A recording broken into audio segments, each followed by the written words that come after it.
hipertensión arterial es uno de los factores de riesgo de mayor peso de la enfermedad cardiovascular aterosclerótica, que es la mayor causa de morbimortalidad en nuestro medio. Es una enfermedad muy frecuente que afecta a más de un tercio de la población adulta. Como ustedes verán en el dibujito que está en la cabecera, se produce por un aumento de la presión que ejerce la sangre sobre la pared del vaso.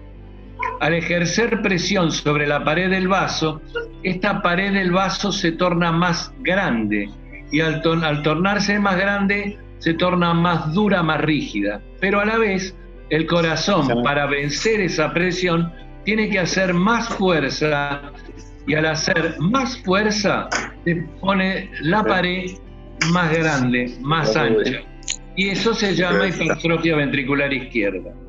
Generalmente no da síntomas, no da síntomas, pasa durante muchos años inadvertida si uno no controla su presión arterial. Pero lo que pasa es que si no se trata puede dar complicaciones severas, entre las cuales podemos ver el infarto. ¿Por qué? Porque al tener la pared del corazón más gorda para vencer la presión, cuesta más irrigar esa pared más gorda, llamémosle más hipertrófica. ¿Por qué se produce el accidente cerebrovascular? Porque la sangre va dilatando las arterias, y esas arterias que son muy finitas hacen como pequeños globitos que se pueden llamar aneurismas, ¿sí? Y esas paredes de esos vasos pueden estrecharse bruscamente y en vez de dar un accidente cerebrovascular hemorrágico por un aneurisma, dan un accidente cerebrovascular isquémico por el espasmo arterial. También producen daño ocular y renal por las mismas cuestiones. ¿Qué sabemos de la hipertensión en Argentina? Esto es un pequeño resumen que decidimos hacer, que tiene que ver un poquito con lo que ocurrió en la última encuesta nacional de factores de riesgo de la Argentina, que se llevó a cabo en el último trimestre de 2018, se procesó y tenemos los resultados en el 2019. Miren el número, ¿no? Casi 50.000 viviendas. Hay un bloque en esta encuesta nacional donde muchos participaron, en donde se les pregunta si se les tomó la presión, si son hipertensos. Es como que uno habla de su percepción acerca de la enfermedad, si la tiene o no la tiene, pero también la diferencia es que en este caso a muchos se les pidió un consentimiento para tomarles la presión, por ejemplo. Este cuadro nos muestra el crecimiento que tiene la enfermedad, del 78,7% de la primera encuesta que se hizo en el 2005, en el tiempo, en el 2018, casi a un 84,3%. Igualmente, fíjense que la medición está hecha en personas de 18 años o más. Tenemos en este trabajo, ¿sí? Esto es nacional. Recuerden que nosotros como obra social también lo hicimos esto, ¿se acuerdan? Ya vamos a ver si podemos lograr para el año que viene volverla a hacer y podernos comparar. Este es el crecimiento que tiene. Como resúmenes para compartir de lo que pasa hoy en la Argentina, es que la presión arterial elevada la tiene casi el 40,5%. Fíjense que dice que hay se presenta más en varones que en mujeres, y que se da en forma ascendente, ¿no? De acuerdo a la edad. Fíjense que dice 4 veces más frecuente en los grupos de mayor edad. Tomamos mayor edad a que los 65 años, y los más jóvenes, los que están por 35 años para abajo. El autorreporte, es decir, yo, que le digo cómo estoy, en el autorreporte en la encuesta, dio que la presión arterial elevada, es de casi un 59%. Y el no autorreportado, aquel que yo le tomé la presión, el 32%. Ahora, ¿qué pasó?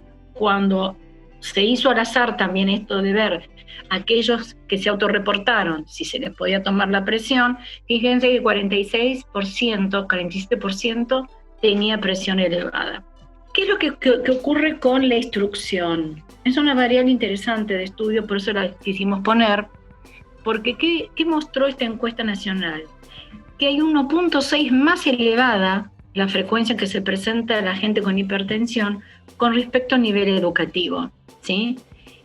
O sea que es importante el nivel de instrucción, y a su vez también se presentó que era más frecuente en quienes contaban con una obra social o una prepaga. Este es un pequeño dato que queremos compartir que tiene que ver un poco con los tratamientos. Fíjense que solo farmacológico, dentro de la encuesta dio que el 48,3% usa un remedio, ¿no? Una medicación. En dieta, solamente el 9,7%, un número muy bajo. Ambos tratamientos que combinan los dos, el 42,1%. Nosotros lo que pensamos, y lo que también está comparándose internacionalmente, es que hay un diagnóstico, ¿sí? Que hay un subdiagnóstico en la población. 3 de cada 10 de los encuestados tuvieron la presión elevada en el momento de las mediciones, ¿sí? O sea que no sabía que lo tenía, cosa que confirma el nivel de subdiagnóstico. ¿Cuáles son las causas de la hipertensión arterial? Generalmente se desconoce la causa, por lo cual se la llama hipertensión arterial primaria y esencial. Esta es la más frecuente de todas, el 90% de las presiones arteriales elevadas. Y existen factores que suelen presentar en la mayoría de las personas que sufren hipertensión arterial. ¿Cuáles son? La herencia, el género masculino, como ya habíamos visto, la edad, a mayor edad se presenta más frecuentemente. Y después tenemos otros que son la obesidad, la ingesta de sal, el consumo excesivo de alcohol y el consumo de algunos fármacos, inclusive aquellos de venta libre, descongestivos, analgésicos antiinflamatorios. Hay causas de hipertensión arterial que son no modificables. ¿Cuáles son? La genética, si yo tengo mi familia que son todos hipertensos, probablemente tenga hipertensión. La etnia, se ha visto que los afroamericanos tienen más presión que los no afroamericanos, e inclusive aquellas personas que son trasladadas desde sus lugares de residencia habituales, por ejemplo, Japón a Estados Unidos, el cambio de alimentación, el cambio de vida, hace que esos individuos se transformen en hipertensos. Por ejemplo, el género, habíamos visto que las mujeres son menos frecuentemente hipertensas que los varones, hasta que llegan a la menopausia. El embarazo, las mujeres pueden hacer hipertensión durante el embarazo, y en la menopausia, la disminución de los estrógenos. Los estrógenos son relajantes del músculo liso, y el vaso tiene músculo liso, el vaso vascular me refiero. Al disminuir los estrógenos, las mujeres que están acostumbradas a comer con bastante sal, a tomar analgésicos, hacen hipertensión arterial. Y los factores de riesgo modificables son muy interesantes, pues son aquellos sobre los cuales nosotros podemos actuar, aún conociendo que tenemos factores de riesgo no modificables, que son la dieta, que es la obesidad, el consumo de alcohol, el estrés y el café. Son todas sustancias que pueden de alguna manera favorecer la hipertensión arterial. Pero hay uno al final de todo, que es el tabaquismo. El tabaquismo provoca hipertensión arterial solamente con varias pitadas de cigarrillo. Ya tenemos vasoconstricción. Por supuesto, el fumar en forma frecuente hace que la vasoconstricción sea más estable. Y esta vasoconstricción, como explicamos en la primera diapositiva, es una de las causas de hipertensión arterial. Existe una cosa que se llama variabilidad de la presión arterial. Y ojo, la presión arterial varía porque no siempre es la misma. La presión arterial aumenta con la edad por rigidez vascular. Acá, como vemos, el frío está aumentando la vasoconstricción y el calor disminuye la vasoconstricción, y entonces provoca vasodilatación y la presión arterial baja. Por la tarde la presión arterial comienza a bajar y por la noche baja más. Esto es un estudio que se hace, que es los Holter de presión, como le llaman, dividen a aquellos que les baja la presión de noche como a los que no les baja la presión de noche. Si no les baja la presión de noche, tienen más riesgo de tener enfermedades. Las mujeres tienen presión más baja que los varones. El ejercicio físico aumenta transitoriamente la presión arterial, pero después se provoca una vasodilatación posterior al ejercicio, lo cual baja la presión arterial. Los días de trabajo generalmente aumenta la presión y los fines de semana se relaja todo. Y después hay una serie de situaciones que tenemos los seres humanos, como el dolor, las emociones intensas, el miedo, pueden provocar elevaciones transitorias de la presión arterial. Por eso es muy útil la medida de la presión arterial en domicilio. ¿Por qué? Porque yo voy al médico y ese día puedo estar chinche, pude haber tenido un problema, y entonces tengo la presión arterial un poco más alta. Pero si yo me tomo la presión todos los días y la anoto en un cuaderno, yo sé si mi presión arterial me aumentó porque tuve una rabieta y después siempre tengo la presión normal, o porque me comí una grande de mozzarella con anchoa y entonces me hice una cantidad de sal terrible y por eso tengo presión alta. Esto se llama variabilidad de la presión arterial. Y existen variaciones fisiológicas, como habíamos dicho, la edad, el género. Por ejemplo, acá vemos en los dibujitos dos personas mayores que pueden tener más hipertensión que esta niña jovencita que no va a tener hipertensión arterial. La constitución corporal. La obesidad es una de las causas de hipertensión arterial más difíciles de manejar porque la grasa abdominal segrega sustancias que provocan vasoconstricción en forma directa. El ejercicio es una cosa muy interesante porque, como yo les había dicho, en principio aumenta la presión, pero después al disminuir, al parar el ejercicio, la presión va hasta presiones más bajas que las iniciales. Y después la depresión suele aumentar la presión arterial, el reposo y el sueño la bajan, ¿sí? Y después situaciones como por ejemplo el ayuno, como por ejemplo el estrés, la ansiedad y el miedo, vuelven a aumentar la presión arterial. ¿Cómo se hace el diagnóstico de hipertensión arterial? De manera de detectar la hipertensión arterial es medirlas con el tensiómetro. Muchas personas tienen presión arterial elevada durante años sin saberlo, lo cual es peligroso. ¿Por qué es peligroso? Porque estas personas que no se controlan la presión arterial, estas personas pueden tener presión arterial alta durante años y eso les va dañando los vasos sanguíneos y el corazón. Por eso, esta es una enfermedad que le llaman el asesino invisible. Existen dos medidas de la presión arterial: la presión arterial sistólica, que es la máxima, y la presión arterial diastólica, que es la mínima. Se considera una presión arterial alta, hipertensión arterial, en general por arriba de 140/90. Siempre es mejor tener 130/80, pero cuando ya pasa de 140/90, ya hay que tener cuidado porque eso ya es hipertensión arterial franca. Sobre esto se pelean cada 2 o 3 años desde Europa un consejo de hipertensión europeo y desde Estados Unidos un consejo de hipertensión estadounidense. Y ponen más o menos las cifras de hipertensión arterial. Pero sí se sabe que por encima de 140/90 sos hipertenso, no hay duda. ¿Y cómo se hace un buen autocontrol de la presión arterial? Fíjense que acá la niña está sentada en forma recta, con el brazo apoyado, está apoyada su espalda contra la silla y tiene el manguito del tensiómetro bien colocado con el micrófono donde tiene que estar. El micrófono tiene que estar cerca de la arteria braquial. Tiene que estar bien puesto el manguito, vale decir, bien por arriba del pliegue del codo, y recién accionar, luego de esperar 5 minutos sentados, accionar el aparatito para ver qué presión tiene.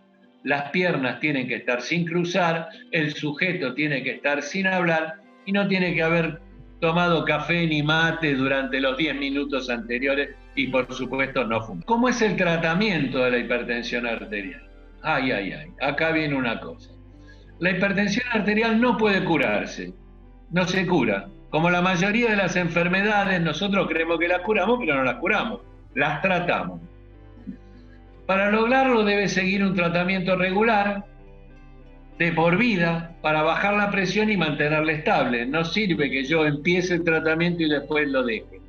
Y ojo, la medicación no es el único tratamiento y no es el principal tratamiento. Los médicos debemos recomendar una alimentación saludable que ayude a perder peso, no abusar del consumo de sal, no abusar del consumo de alcohol.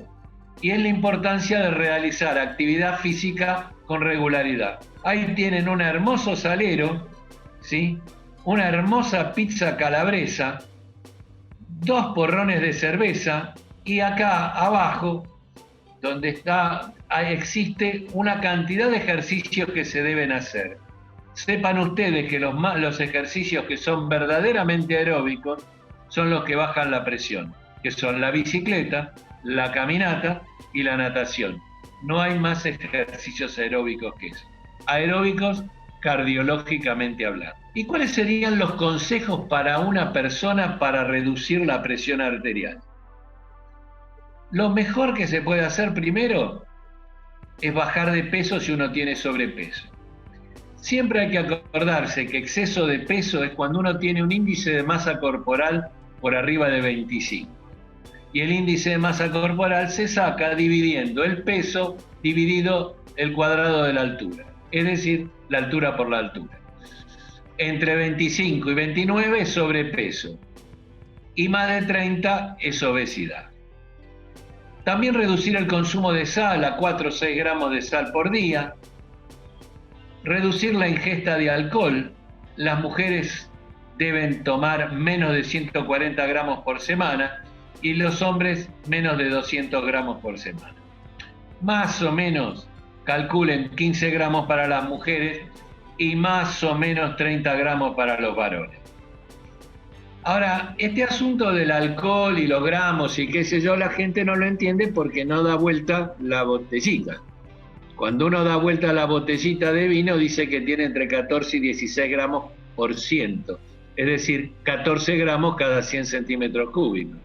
La botellita de cerveza tiene un poco menos de 5 gramos por ciento, es decir, 5 gramos por 100 centímetros cúbicos. La botellita de Fernet tiene 40 gramos cada 100 centímetros cúbicos. Entonces eso es lo que uno tiene que calcular. La otra cosa es realizar actividad física, pasear, correr moderadamente, nadar o andar en bicicleta, más o menos 30 a 45 minutos, 3 o 4 veces por semana.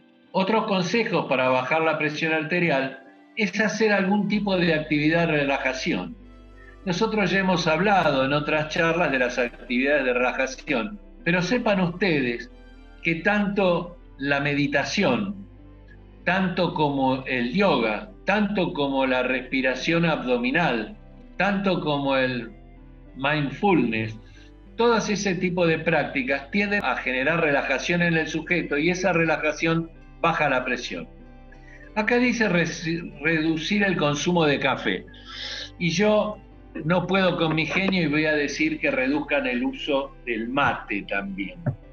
¿Por qué? Porque hay algunas hierbas pesadas, como ser la rosamonte de exportación, la merced, amanda, que pueden aumentar la presión. ¿Por qué? Porque esas hierbas, la Ilex paraguayensis, la hierba mate, tiene una cantidad de teobrominas muy importantes que son muy aumentadoras de la frecuencia cardíaca, y ese aumento de la frecuencia cardíaca puede ocasionar en algunos sujetos hipertensión arterial. Otra cosa es consumir alimentos ricos en potasio, frutas, verduras, legumbres. Por supuesto, abandonar el hábito de fumar. Seguir una alimentación saludable con ácidos poliinsaturados, con ácidos grasos poliinsaturados, pescado, calabazas, nueces, aceite de maíz, girasol, y evitar las grasas saturadas, como son los productos de pastelería, los productos muy manufacturados, las hamburguesas, la grasa vacuna. Y esas cosas nos van a ayudar a bajar la presión. Y acá hay una cosa muy interesante. Si yo soy hipertenso, yo tengo que tener algún signo de alarma. ¿Por qué? Porque antes que el infarto de miocardio puede haber un accidente cerebrovascular. ¿Y cuándo yo tengo que llamar un servicio de emergencia? Yo tengo que llamar un servicio de emergencia cuando tengo dolor de cabeza muy intenso y repentino, cuando tengo dificultad para hablar o levantar el brazo, o cuando tengo una parálisis facial, cuando tengo mareos, vértigos, o visión borrosa, o dolores de pecho. Yo tengo una sigla, ¿sí?, que es la sigla abrazo. ¿Y qué significa abrazo? Si yo tengo una persona que creo que está teniendo un accidente cerebrovascular, es muy importante que yo lo pueda llevar rápidamente al médico, porque yo puedo trabajar con ese sujeto para que ese accidente cerebrovascular pase bastante aceptablemente sin dejar una lesión muy importante. Y esta sigla es abrazo. ¿Qué significa? A, de hablar, por eso va con H. Bra, si mueve bien los brazos. Y so, si puede sonreír. Que si ustedes se ponen a mirar más o menos bien, tiene que ver la A con hablar, la levantar el brazo, ¿sí? Y la de parálisis facial con sonreír. Fíjense que esto es muy importante porque yo puedo a ese sujeto llevarlo rápidamente al médico y en un sanatorio se puede hacer un estudio endovascular para que ese sujeto no quede con una secuela importante. En la Argentina, una tercera parte de la población de hipertensos desconoce que es hipertenso. De los individuos que se diagnosticaron como hipertensos, la mitad están tratados. Y de esa mitad que están tratados, solo la mitad está controlado. Y esto como conclusión nos dice que más o menos 1 de cada 5 hipertensos tratados está controlado. ¿Y por qué es esto? Esto es por diversas causas. Lo más fácil es decir que el sujeto no tiene adhesión al tratamiento. Pero lo importante es que no sé si yo le expliqué claramente qué tiene que hacer. Y a veces, cuando le explico qué tiene que hacer, no se lo explico de una manera lo suficientemente empática como para que el sujeto pueda ir haciendo las cosas de a poquito. ¿Por qué? Porque los cambios de forma de vida son muy difíciles en una cultura que nos ha llevado a comer grandes cantidades de sal, que nos ha sacado el gusto por las legumbres, que desconoce que nosotros somos mamíferos bípedos recolectores, es decir, que tenemos que caminar, y que manejamos todo con el control remoto y con el delivery. Entonces me parece que es muy importante esto último que yo les decía, de ver cuántos de los sujetos que están tratados, cuántos están compensados.